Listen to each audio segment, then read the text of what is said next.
కొందరు అనాథ పిల్లలకు కూడా మేము సపోర్ట్ అందిస్తున్నాం. అలాగే మా ఇంట్లో కూడా ఇప్పుడు ప్రస్తుతం కొంతమంది పిల్లల్ని పెంచడం జరుగుతూ ఉంది.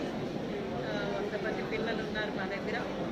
అలాగే యవనస్తులైన ఆడపిల్లలకి వివాహాలు చేయడం, వారు తల్లిదండ్రులు లేని బిడ్డలను మేమే పెంచి పెద్ద చేసి వివాహాలు చేయడంలో కూడా మేము ఈ పని చేయడానికి కూడా దేవుడే మాకు సహాయం చేస్తున్నాడు. ఇలాగా అనేక రీతులుగా ప్రజలకి, అనాథలకి, దిక్కులేని వాళ్ళకి, విధవరాళ్ళకి, అంగవైకల్యంతో ఉన్న వాళ్ళకి, నిరుపేదలకి సహాయం చేయడానికి ఇప్పటి వరకు దేవుడు మాకు సహాయం చేశాడు. మేము ఆ సహాయాన్ని దేవుడి నుండి అందుకొని వారి అందరి కొరకు ప్రార్థనలు చేయడమే కాకుండా మాకున్న దానిలో వారికి సహాయం చేయడానికి దేవుడు మమ్మల్ని నడిపించాడని మేము చెప్పగలుగుతాము. దేవుడే మంచి మనసు మాకు కలుగజేశాడు, ఈ ప్రేమను మాలో పోశాడు. దేవుని నామం పేరట మేము కులం మతం అనే వివక్ష లేకుండా అందరికీ సహాయం చేయడానికి ఇప్పటి వరకు సహాయం